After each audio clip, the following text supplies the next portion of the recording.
नमस्कार दोस्तों, हमारी आज की कहानी है ननद की दखल अंदाजी। कहानी पसंद आए तो चैनल को सब्सक्राइब जरूर करना। जब आशा अपने मायके आई तो अपनी प्रिय सहेली सुमन को फ़ोन किया तो सुमन ने उसे अपने ससुराल मिलने के लिए बुलाया। आशा उससे मिलने उसके ससुराल चली गई। दोनों बातें ही कर रही थी कि थोड़ी ही देर में सुमन की ननद, जो कि किसी दूसरे शहर से आने ही वाली थी, वह भी आ गई। उसके आते ही सुमन के बच्चे बड़े खुश हो गए कि बुआ आई है और हमारे लिए हमेशा की तरह आज भी कुछ खाने को लेकर ही आई होगी।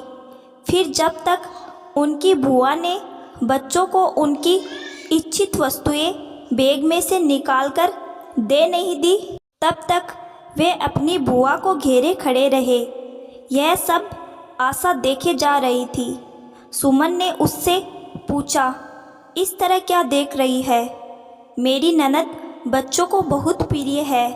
जब भी आती है बच्चों के लिए कुछ न कुछ विशेष तौर पर लेकर आती है। यही नहीं, बच्चों की उनसे पढ़ती भी खूब है, इसलिए बच्चों को उनके आने का इंतज़ार बना ही रहता है।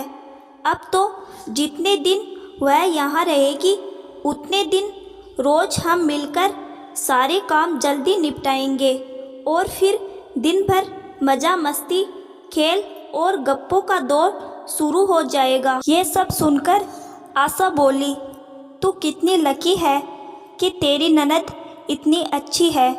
मेरी ननद तो साल में एक बार ही आती है, पर क्या बताऊं, उनके आने के बाद तो हमारे घर का माहौल ही बदल जाता है। मेरे बच्चे बुआ का नहीं, उनके बच्चों का इंतज़ार करते हैं, क्योंकि उनके साथ खेलना होता है। उसके आने के बाद मैं तो बस फिर घर में बस काम वाली बाई बनकर रह जाती हूँ। घर में पूरी फैमिली, मेरे सास ससुर, ननद, पति सब मिलजुल कर बतियाते हैं, पर मुझे उसमें शामिल नहीं करते। किचन में तो कोई झांकता तक नहीं, बस बाहर से ही ऑर्डर कर देते हैं कि रश्मि आई है तो उसकी पसंद का ही खाना बनाओ।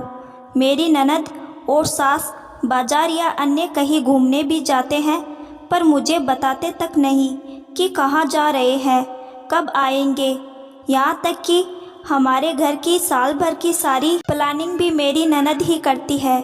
अभी हमारे घर में रिनोवेशन का कार्य शुरू होने वाला है, ऐसा मेरे कानों में सुनाई दिया है। यह भी मुझे बताया नहीं गया। उसका डिज़ाइन भी वही सिलेक्ट करेगी। कहने को मेरा ससुराल मेरा घर है, पर मुझसे किसी बात में भी राय तक नहीं ली जाती। दूर बैठी मेरी ननद ही सब तय करती है। मेरे पति भी इस मामले में कुछ नहीं बोलते। ननद का तो अपने ससुराल और मायके दोनों पर राज चलता है, और मैं आज भी ससुराल में अपने आप को अजनबी ही पाती हूँ। ऐसा कई घरों में होता है। जब बेटी घर में हो तो बहू को अनदेखा किया जाता है, उसे कभी सराहा भी नहीं जाता। और तो और कोई बहू की तारीफ कर दे तो सास यह ज़रूर कहती है कि मेरी बेटी भी कुछ कम नहीं है। पर ये औरतें ये क्यों नहीं समझती कि आखिर बहू या भाभी भी एक इंसान है। कभी कभी उन्हें भी लगता है कि ससुराल वाले हमें बेटी जैसा भले ही न समझे, कम से कम घर का एक सदस्य समझकर कुछ तो अच्छा बोल ले। पर ऐसा होता क्यों नहीं? शादीशुदा ननद हो या कुंवारी, अगर भाभी के साथ हिल-मिल कर रहे और घर के मसलों में उनसे विचार विमर्श करे, उसकी राय को भी महत्व दे तो कितना अच्छा हो। मनमुटाव भी नहीं होगा और रिश्तों में कड़वाहट भी नहीं आएगी। तो दोस्तों, कमेंट करके ज़रूर बताइएगा, ननद को मायके में दखल अंदाजी करनी चाहिए या नहीं।